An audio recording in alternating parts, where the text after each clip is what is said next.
detecting talk of the day, Friday, November the 3rd, 7:35 a.m. It's cold here, boys. You see the frost? I've got this manicure turned on here. I'll show you something here. You know, old Sharpshooter's going to award himself a master's degree this morning with detecting. Okay? I've been doing this now 13 years, almost, just a few days. I figured I've handled a metal detector and spent more hours with a metal detector than most people who actually go to college and earn a master's degree. Now, I'm not saying this to be bragging, okay? I'm just letting y'all know. So I'm working on my PhD. The question is, am I smart enough to get one? I don't know about that.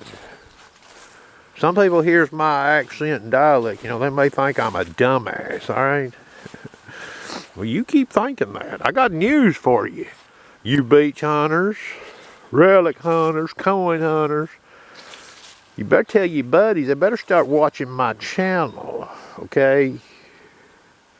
I don't know what goes on over on Facebook, okay? I'm not over there playing howdy doody with people over there, you know? I just don't do Facebook, boys and girls. Okay? Now, let me share a little something that was posted on one of my videos. You know, there's this one gentleman, you know, he's sort of trying to play down when you start monkeying with these settings on these detectors. Well, there's a gentleman posted a comment on my site, on one of my videos. He found a cat bust dime in a site yesterday I hadn't dug shit out of in years. With a DS2 running a bird dog. Yeah, and you know what happened? He got four-way signal. Not good signal on that target, but four-way signal. He come out of a bird dog and got two-way signal. Oh, it read 60. With a shoddy ass tone, read 60. Cat bust dimes don't read 60. And lo and behold, a nail come out of the hole. And then he swept again, the ID jumped. Or I shouldn't say the ID, the tone, I guess, got. He was running sensitive FT. He goes by LC Hunt. Alright? So he was in a site that had good history, but nothing had come out of him in years. Now, did the bird dog help him get over that target? Well, I don't know, but he did have four-way signal on that target. Now, my testing shows, now I can't, you know, there's no absolutes to metal detecting, but what I seen is, it seemed a nail. That bird dog, it exposes a nail. As far as other iron, I'm not so sure about. Well, he got a nail out of the hole. Okay? Now, let me say this right here, too. You know, you go, now he could have been running a 55 notch on that machine. It had that lower end open. I've asked him to give me his exact settings because I want to look at something. Okay? And I want to know what silencer he was running in that program. Because the silencer does drive how you set that machine up. And I want to know what size call he was running. Okay? But you can take that bird dog, as crazy as this sounds. Let's say you're out in a site, let's say you decide to run your notch at 70 on that machine. You go to a site that's got some good history, but it's got some modern trash in it. Well, you can sweep a target and get a 70 on it. But what if you cross that target and you don't hear anything but iron tone? But what if you go to bird dog and on that target where you got iron tone, what if you start getting signal with the bird dog? Well, that would instantly tell you, uh-oh, ID probably an error. Uh-oh, masking. Oh, high chance it's nail masking. That's what I'm thinking, okay, based on my testing and use. So you might dig that target. Now, you know, you can get a lot of time into metal detecting. Some people don't want to spend the time. You know, they want to go out and just nonchalant walk around, dig the stuff, you know, beep, beep. I get all that. But some of these sites that's got good detecting history, now there's this one guy from Kansas. You know, he's got a, I guess used to be an old fairgrounds or some shit, you know, and he says, well, ain't nothing left, everything's deep. Well, I guess my question to him is you know, if I take a E-track out there, or a Deus 2, is there any iron tone left in that site? If you tell me there's no iron tones left in that site, I might believe you. But if there's iron tones left in that site, not so fast. Not so fast, okay? I'm watching a little deer up there, boys, coming off that hill. You might see it in this camera. I'm not going to zoom it. Okay, we're going to talk here a little bit about the Manticore. I showed a video, I believe, yesterday.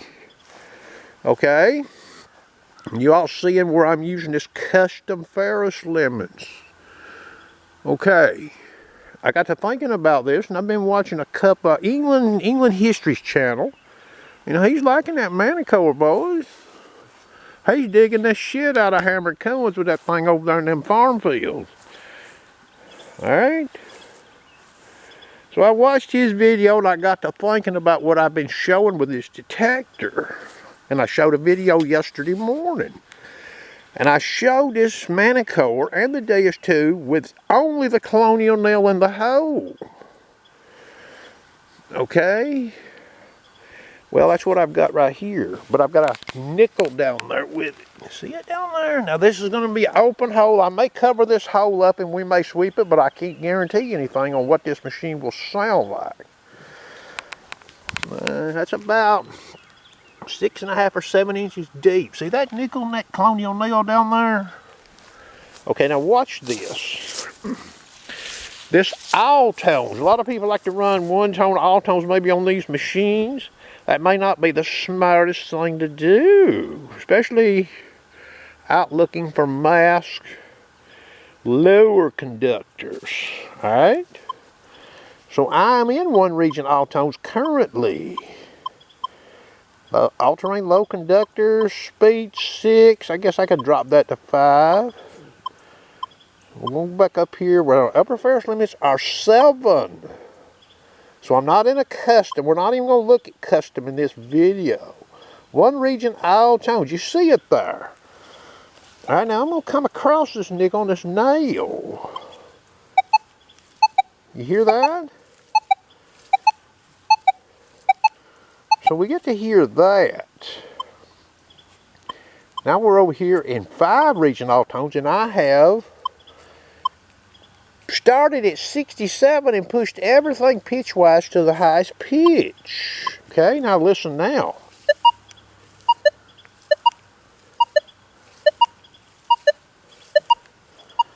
Okay, I'm going to take this nickel out of here. Alright, now all this stuff down there now is the colonial nail. Now we're in 5 region all-tone now again. See the meter? Hear that sound. Okay. Now we're back at 1 region all-tones. You hear that. So what I'm saying is you could run 5 tones on this machine and run your pitch lower under 67. And then 67 and above, you might want to max it. Okay? And what I mean by this, it's for whatever reason, this machine, when you get a low conductor by the nail, it runs the ID up. Okay? Well, even those targets that are what we would call leakers, okay? And I'll show you what I'm talking about here, okay? So we're in 1 region's all tone. And that signal tries to leak down from the upper Ferris. See it there? But you get to hear that pitch on that signal. So what I'm saying is you're going to get some sound on this machine coming down the barrel of some colonial nails, and they may read in the 50s or 60s. Well, if you keep that pitch low, and you turn the pitch 67 and above up, like I've got it set right here, then you'll hear that higher pitch and you'll be like, wait a minute. And you'll know automatically you've got a target, something on this call that's tripped it over, 67 and above. And you might want to study that target because it could be what you see right there, okay? Now I'm going to push dirt in this hole. I can't guarantee anything. We're going to listen to it in upper Ferris limit 7. Okay, and that's what we're in right now. 5 region alltones. Let me turn the volume to max. Okay, 5 region alltones, okay?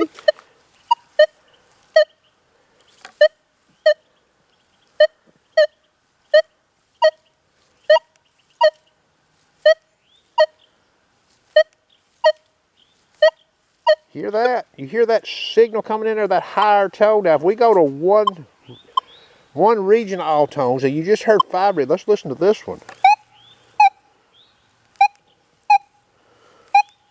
But see, if that nail was down there by itself, it may read like a 59 or a 62, okay? So that right there to me is not as alertive, okay? Back to 5 region alltones. Hear that? Let me speed this machine back up a little bit. Hear that? So that's more alertive to me. I want to know what I'm telling you. I want to know anything that's up there hugging that upper Ferris light. If I decide not to run Sharpshooter's Custom, all right, and I'm out in the wild, I want to know what reads 67 or above on this machine. More or less now. There's no absolutes going on here now. Okay, I'm going to turn the upper Ferris limits to 9. All right, let's sweep this. This is 5 region alltones where I have, see the right side over there where I've got it max pitch? Now let's listen to this. Hear that?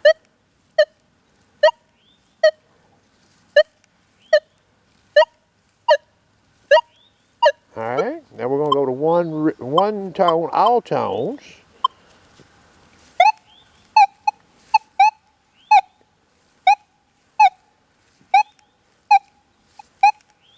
So see, when I'm hunting by ear with this machine, see, the difference between 65 and 72 is not that great in the 1 region alltones for pitch.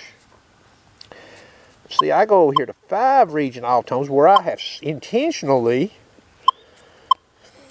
got it, see there? So now when I sweep over this, now remember I'm at upper Ferris limits number 9. Hear that? So that would alert me in the wild, like, wait a minute, oh, even though that machine, see it reading up there? See how it's reading up there high?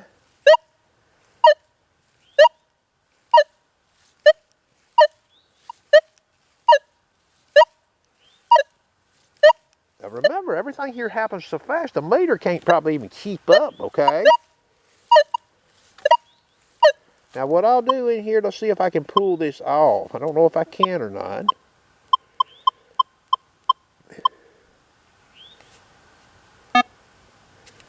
I'm going to try to let this down.